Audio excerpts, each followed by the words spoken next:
Why does God allow suffering? You see this question all the time. Because it's how we grow. It's how we grow. And God, if the last decade has not proved this to us,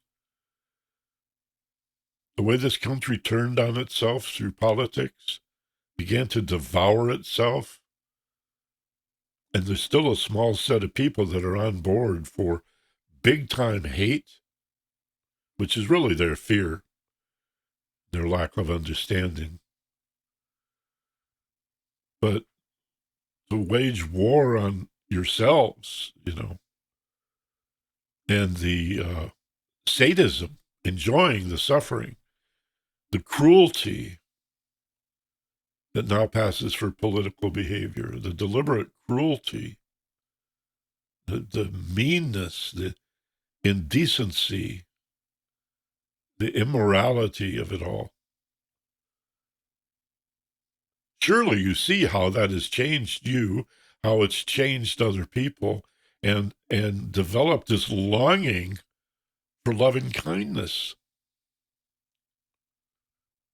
Moving forward toward joy is the message we're beginning to hear. Beyond politics and above organized religion, a moral authority exists known globally as the ageless wisdom. It is the study of consciousness, the mystery of awareness, which cannot be measured yet will not be denied. This podcast from Michael Benner's Ageless Wisdom Salon features lessons in metaphysics, mysticism, and esoteric philosophy. Those who attend live on Zoom may also participate in group meditation and roundtable discussions. Register for our newsletter at michaelbenner.com. Welcome to the Ageless Wisdom Mystery School with Michael Benner. If we reduce today's topic to a single word, it would be assimilation. Our topic is assimilation. That's not an unusual or strange word, but you may not know it in the context of spiritual studies or the study of consciousness. Assimilation is going from a basic knowing or fundamental understanding to actually living the principles, to experiencing the phenomena that we often discuss when we study consciousness or mysticism or perennialism or non-duality. There's another one of those terms, Advaita, meaning not two, but one, challenging separation. Assimilation is incorporating the understanding, the concepts into your life in such a way that it really verifies and reinforces your belief. So, what is this experience of wholeness, of oneness, this recognition that separation is an illusion? Is it just another belief system like religion? And beyond an appeal to logic and reasoning, how can we advance our knowing or our understanding of what it means to be the infinite and eternal awareness beyond thought, emotional feeling, physical sensation, and perception of the world through our physical senses? And how do we do that? Why does it take so damn long? Why is it so hard? And what can we do to accelerate that growth? And that's what I want to talk about today, the direct experience. That's why this is not a belief system. This process of assimilation is not a belief system. Now, I mentioned syncretism and perennialism. Let's dispatch the definitions of these, touch on it real quickly, because they're important terms and related to the whole idea of non-duality, Advaita, monism, the idea there's only one of us here and all separation is an appearance. And by the way, this is where all of our suffering comes from. All suffering, of course, all of our torment is the result of this identification with mind and body. Syncretism is a great word. It's a great concept. Syncretism, I guess the only other way that I've ever heard it described is comparative religion. Syncretism is, as the prefix synchronize, might suggest, to find common elements in an overarching understanding of philosophy, theology, and religion, and then to develop an understanding by releasing what all philosophies, all theologies, and all religions do not have in common. And this becomes a process where, as you do it, you understand more. It's sort of like putting a jigsaw puzzle together if you've never seen the cover of the box and you have no idea what the jigsaw puzzle is going to look like. And then as you slowly begin to assemble the jigsaw puzzle, you begin to get a sense of what's being revealed here. That's what happens with syncretism. You say, Christianity is a lot like Buddhism, and Buddhism shares a lot with Taoism. And Sikhism seems to be sort of a blend between Islam and Hinduism. And then there's this old Neoplatonism from the Greek mystery schools. And there's a core, there's a thread, at least one thread, and maybe several threads that all religions, all theologies, and all philosophies have in common. And we can develop that understanding. That's syncretism. It's similar to assimilation. And then perennialism, which is a word I happen to like a lot, the perennial philosophy. Aldous Huxley wrote a book. If you want to add a wonderful book to your library, Aldous Huxley's The Perennial Philosophy. If you're a gardener, you know what a perennial is. It's a flower that blooms annually. You don't have to replant it. It's always going to come up.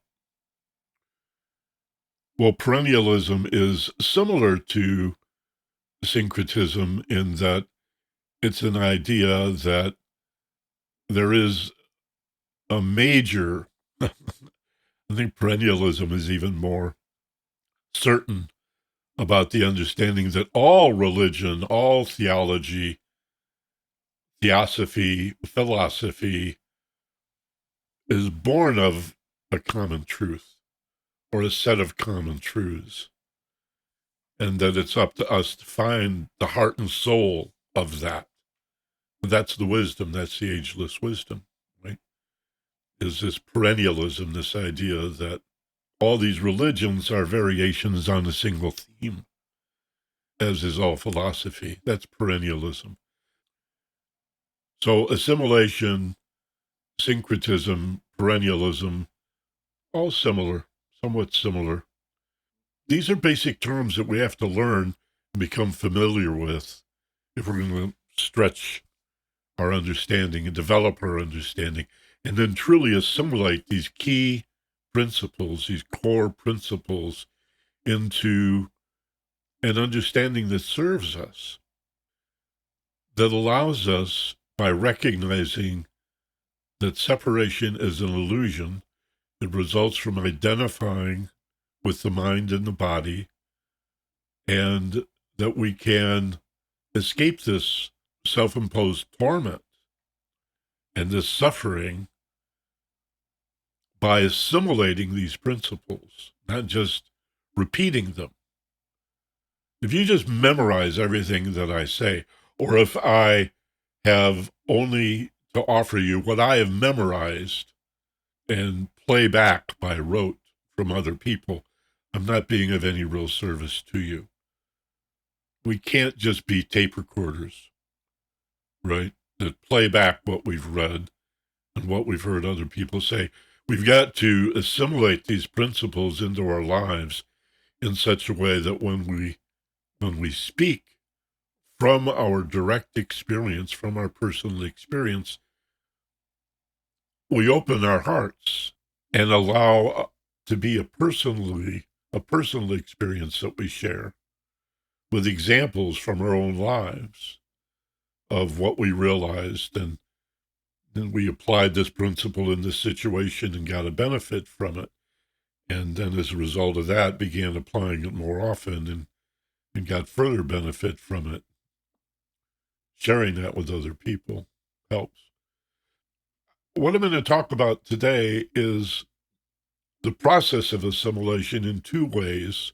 One is direct experience through observation, through mindfulness, in other words, looking for the connection, developing your ability, our ability, to see harmony, if not unity, where others see separation.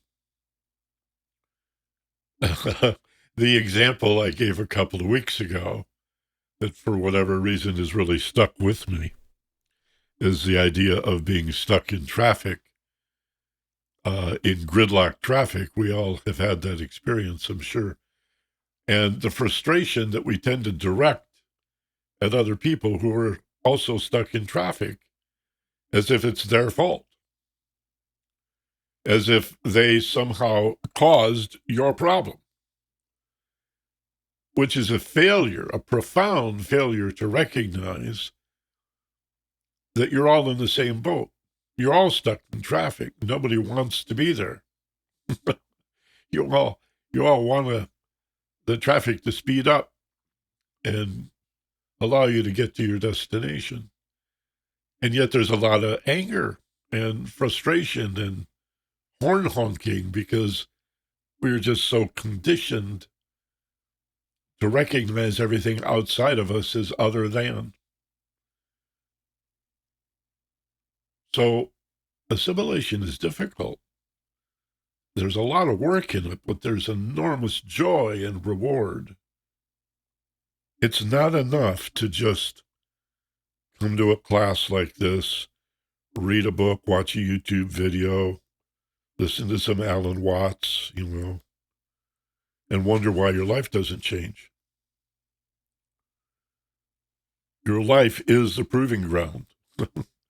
It's the test. It's the school. It's one lesson after another. It's the reason for being, the reason for existing is to practice this material, this waking up, this awakening. I haven't talked about it in a while, but a couple other well-known processes for developing mindful awareness, free from judgment, in the present moment, include mindful walking. The Vietnamese monk who just passed away recently, Thich Nhat Hanh, wrote at least one book on mindful walking and spoke of it often. Mindful walking is not about getting to a particular place. It's that, like that old saw, it's the journey, not the destination. Mindful walking is about the walking. It's about putting your awareness on how it feels to place your heel on the ground as your momentum carries you forward. You roll up onto the balls of your feet. And then as you begin to push off with the toes, the other leg swings through. and does the same thing. And you feel your feet, whether you're wearing shoes or slippers, or I've taken to wearing sole-less moccasins. Soulless. That's a funny word. Moccasins without soles or insoles to feel the ground better. I feel more grounded. It helps me feel the earth, feel the ground, whatever I'm walking on. But of course, that's not the only way to walk mindfully. As you walk mindfully, you can look around. But your attention is in the present moment. What you wish to avoid is thinking about the past and thinking about the future, because that's where all the anxiety is. That's where all the stress is. That's why the ego nature keeps dragging you into the past or into the future, because it's looking for danger. And in the present moment, there isn't any. You're safe. But if you want happiness in your life and to be free from suffering, you have to sit in the present moment.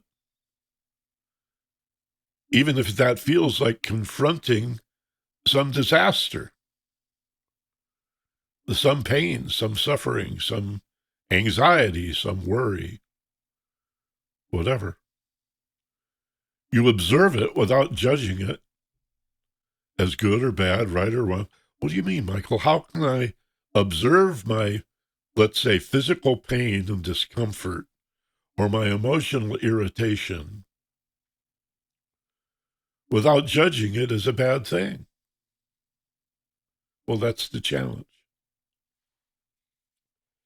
You may find it a lot easier not to judge a happy situation because you want more of that. But happiness and peace and joy these are emotions. These are objects. This is not awareness. They're like thoughts. These feelings come up to tell you to keep doing whatever you're doing. Stay the course. And the negative feelings, so-called, only because it hurts, it's really not negative feelings are really not negative. They're full of information. They're exceedingly valuable. Like the gauges in the dashboard of your car, you may not want this gauge to indicate a problem or this red light to flash to indicate a problem, but that's why they're there. Covering up the dashboard with heavy brown wrapping paper is not going to prevent you from having a problem. You're better off knowing, right? Well, that's why your sadness comes upon you. That's why your frustration comes upon you. Your contempt for other people, whatever negative feelings, so-called, you feel, is very valuable. It's only called negative because it hurts, but it hurts because it needs to get your attention. And these feelings say there's a need for a course correction. Time to learn, time to observe even more closely. What can I learn from this situation? What if it's not just some random thing that I wish hadn't happened to me, but part of a life that is perfect in every way, in terms of showing me, presenting me with opportunities to learn what I need to learn. Then you can move through all of that a lot more elegantly, a lot more gracefully, and we can learn what there is to learn from our emotional discomfort, our physical discomfort, our relationships gone sour, or anything else that we would like to avoid, that we wish, that we may wish had not happened. But if every day was happy, if every day was tra-la-la, sunshine and rainbows, you wouldn't learn. We would not grow. We would stagnate. Why does God allow suffering? We see this question all the time. because it's how we grow. It's how we grow. And God, if the last decade has not proved this to us, the way this country turned on itself through politics, began to devour itself, and there's still a small set of people that are on board for big-time hate, which is really their fear, their lack of understanding. But to wage war on yourselves, and the sadism, enjoying the suffering, the cruelty that now passes for political behavior, the deliberate cruelty, the meanness, the indecency, the immorality of it all. Surely you see how that has changed you, how it's changed other people, and developed this longing for loving kindness. Moving forward toward joy is the message we're beginning to hear in a very non-political way, which I love. People used to ask me back in the radio days, why don't you run for office? I said, well, because politics has no solutions any more than war is a solution. There's no evidence that anything is improved as a result of political wrangling. There's got to be some legislation, and got to be a judicial branch and some executive administration at a governmental level, various levels of government. But I had no interest in that because I always felt that people think and feel and act the way they do because of consciousness. And if we want to change the world, we have to change our consciousness. We have to be more aware, develop ourselves. And adversity and conflict is how that happens. So when it comes up in our lives, I don't expect you to jump for joy. Oh, yay, I have this severe illness, and now I'll learn. Oh, my God, my partner kicked me to the curb and abandoned me, or I just got fired from my job. Yippee, what a wonderful opportunity. No, you know, you will suffer. We all do. Life is difficult at times. It's really, really difficult. But it is an opportunity, don't you see? It's an opportunity to sit and meditate and contemplate and ponder and reflect and look for the pony, look for the silver lining, look for the treasure in the middle of the filth, the opportunity to learn so that you don't have to keep going through the same thing over and over and over again. And you will find it. You will find that pattern. My sister has a story she likes to tell about this beautiful tapestry that is upside down, and so you only see the back of the tapestry, and it's a tangled maze of colored threads that make no sense at all. And there's nothing beautiful or harmonious or nothing. It's not revealing anything until you turn it over. And then, oh, I see. I was looking at the backside. If we can just turn it over and look for the harmony, even if we're not clear what it is or why this has to happen or how I contributed in bringing this into my life, the karma behind it, or please don't consider any of it punishment. It's not punishment. There is no punishment here. Karma is action. Karma is the consequences of what we do, what we think, and most directly our intentions. But the beauty is there, the harmony is there. We don't have to attain it so much as look for it through direct experience. Now, the second way is self-inquiry. which I'm not going to touch on too much. I want to stay today with this idea of direct experience. But self-inquiry we've talked about in the past and will again in the future. Who am I? Just meditating on who am I? Who am I really? Anything that comes and goes is part of the impermanent world. How true can the material world be if nothing in it lasts? How could it be reality if it is in constant flux? It doesn't look like reality.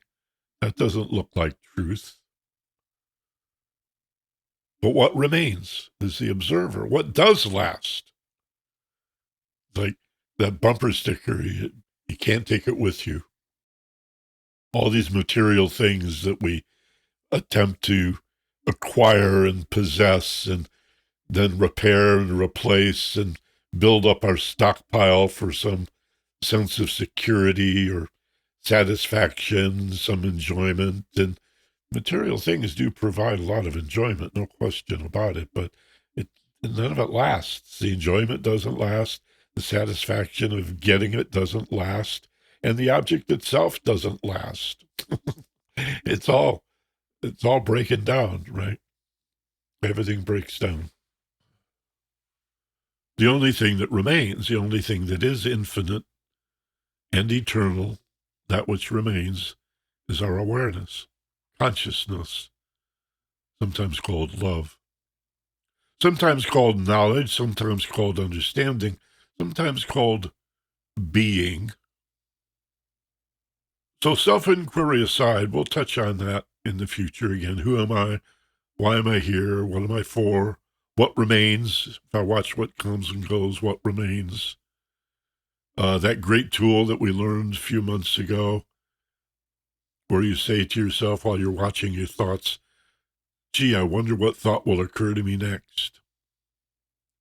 And all of a sudden, the monkey mind stops. But like you called its bluff. You got out in front of it, and you looked at it, and it went away. Gee, I wonder, I'm anticipating the next thought, and nothing comes. Because when you're not anticipating the next thought, 99% of your waking life, that it streams, and the more anxious and the more confused and more uncertain we are, the more it streams, these crazy ideas, these thoughts, and we feel like we have to micromanage, we have to pursue them, chase them down. And, no, you don't. Let them go. The hell, let them go. Be the awareness. Be the understanding. With a little smile on your face, right? That's where the profound contentment, the real fulfillment, the joy and the happiness and peace is waiting. Not a matter of attainment. It's already there. In addition to direct observation, mindfulness, and meditation in our waking state, mindful walking, there's mindful eating. And I challenge you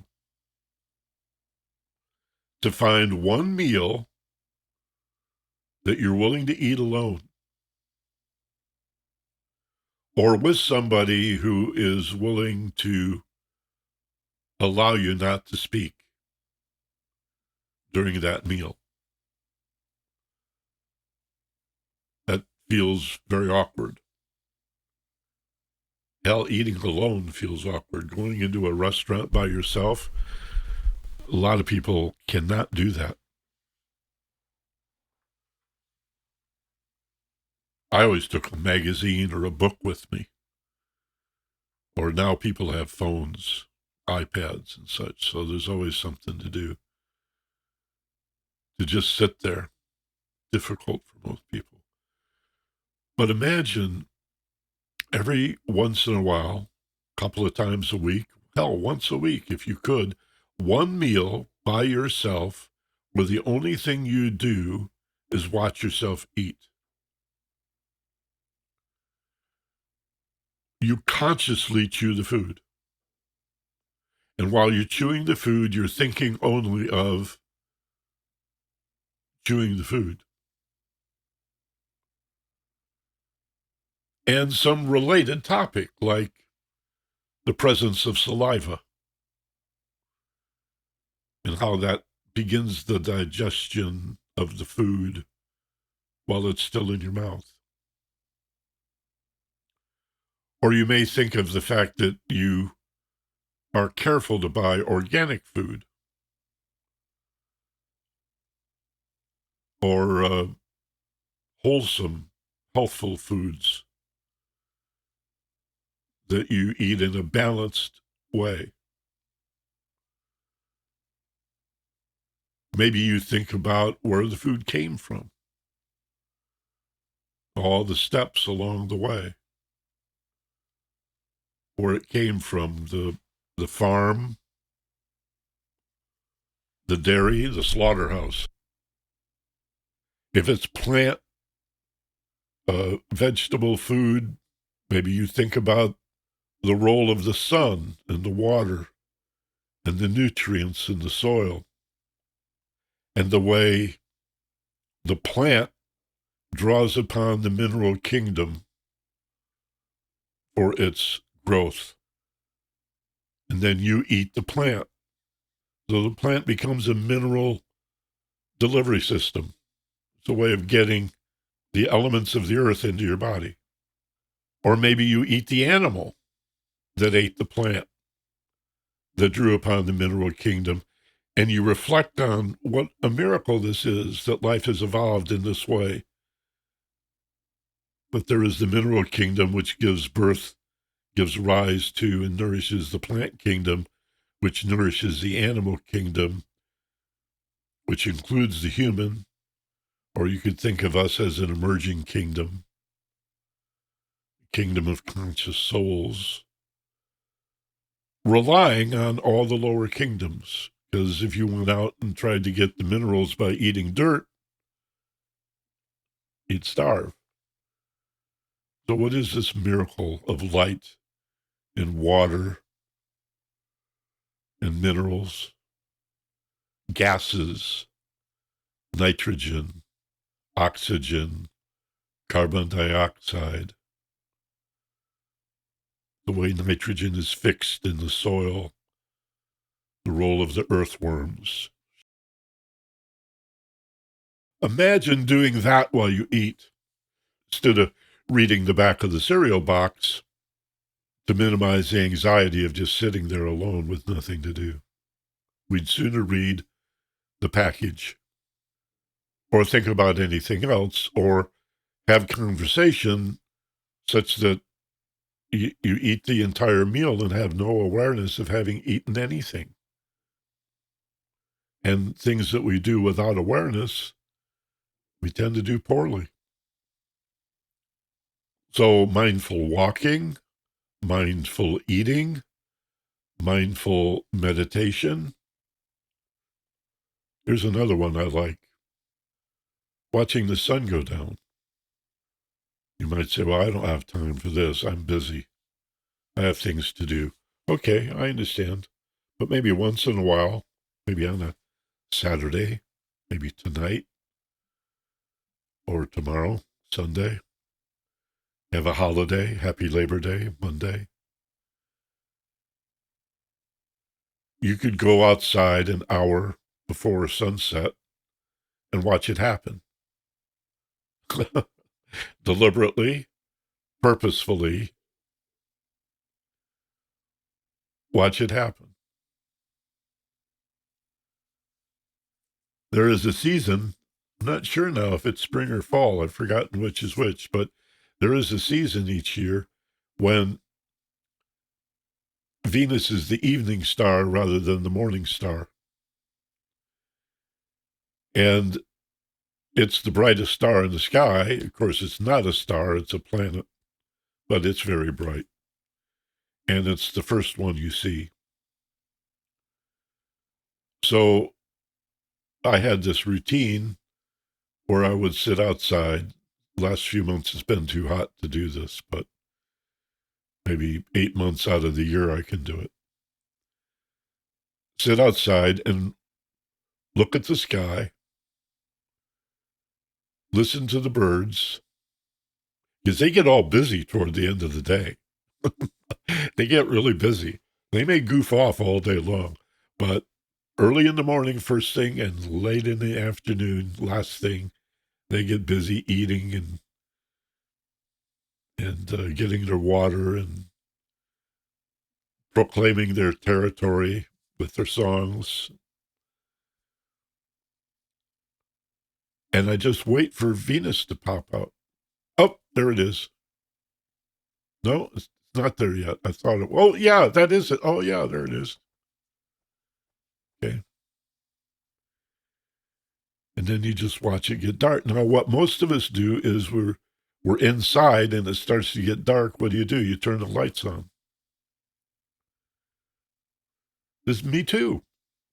That's what we're taught to do. We don't let it get dark in the house. We turn the lights on so we can see. And of course, we've usually got the TV going or the radio's on or you're working on your computer or texting or busy doing this or busy doing that.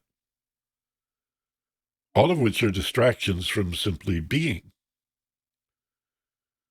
And there's no opportunity then to assimilate this wholeness, this oneness that we're talking about, this unity, this rejection of otherness. Probably the best definition of love I've ever heard.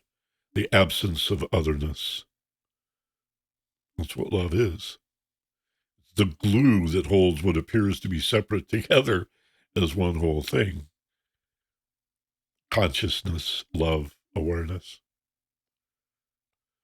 Let it get dark. Your body will appreciate that. The rhythms. We've got 3 million years of evolution where nobody had lights to turn on. It's only been 150 years that we've had lights. I mean, you want to go back further to kerosene lamps and before that torches or campfires? Still not quite the same as just turning on all the lights in the house because it's getting dark. Let the darkness settle. Let the twilight roll in slowly. And watch it happen. Again, I know the demands on our time is such that it might seem, oh, what are you talking about, Michael? I just don't, I'm way too busy to do that. All right, fine. You don't have an hour for yourself, really? Maybe we do. Maybe we could do that. And even if you did it every third day, 2 or 3 times a week, wouldn't that be wonderful? Just watch it happen. All of you open all of your senses. You can go around the horn. Spend 60 seconds on what do I see? Waiting for Venus. Noticing as the sun goes lower, the color of the light changes. Getting less yellow, more orange, or goes from white to yellow to orange. Sort of a butterscotch. Look at the color of the light. Then 60 seconds or 2 minutes or 5 minutes or whatever, just on hearing. What do I hear? What do I hear that I've never heard before? What's been here all along that I've never noticed? How many different birds, many different bird songs can I hear? Can I hear the insects? If a bird flies by, can you hear the sound of the wings in the air? Sometimes you can. If you listen, if you really. And if your mind is not filled with the sound of judging every thought that comes along, there's sort of a noise that goes with that. And then go to smelling, for example, or tasting. What can I smell? What fragrances, what scents do I smell? And maybe initially you don't smell anything at all. So sit with a gentle focus on fragrance, on scent as a sensation, and see if it doesn't develop, it doesn't expand over 2 or 3 minutes. Life for most of us is a set of deliberate distractions. The reason we're busy, the reason we do everything that we can to stay busy, to fill that dance card and keep it full, doing, is to avoid the discomfort of being with nothing to do but observe. And yet everything is at stake here. If you want growth, if you want freedom, if you want, my God, peace of mind, if you want joy, happiness for no reason, the joy we were all born with, when a baby laughs or giggles, have you ever wondered, what's it got to be happy about? Did it have a desire fulfilled? Did it have a need met? Or is it possible it's happy for no reason? It's just happy. Not always. It may get a little gassy and cry. It may be experiencing some strange feeling, some cramp or irritation and cry. Maybe not enough sleep. Maybe not enough attention. Enough holding. Enough comforting. This is how we assimilate all this teaching, all this. Listen to all the Alan Watts tapes you want, all the YouTube, but fill your bookcase with all these books. I'm not being sarcastic. I'm always looking. My eyes are so bad I can't even read a book, and I'm still looking. I'm still looking for new books. So yeah, continue to read and study and listen to audio tapes and podcasts. And hopefully you'll continue to come to this class and practice some of the techniques that we talk about here and ponder and reflect. But direct experience and self-inquiry are ways of actually assimilating this information, of making it real, of living out the principles such that separation, the illusion of separateness falls away, and you begin to see harmony and peace and love and kindness in the most remarkable of places.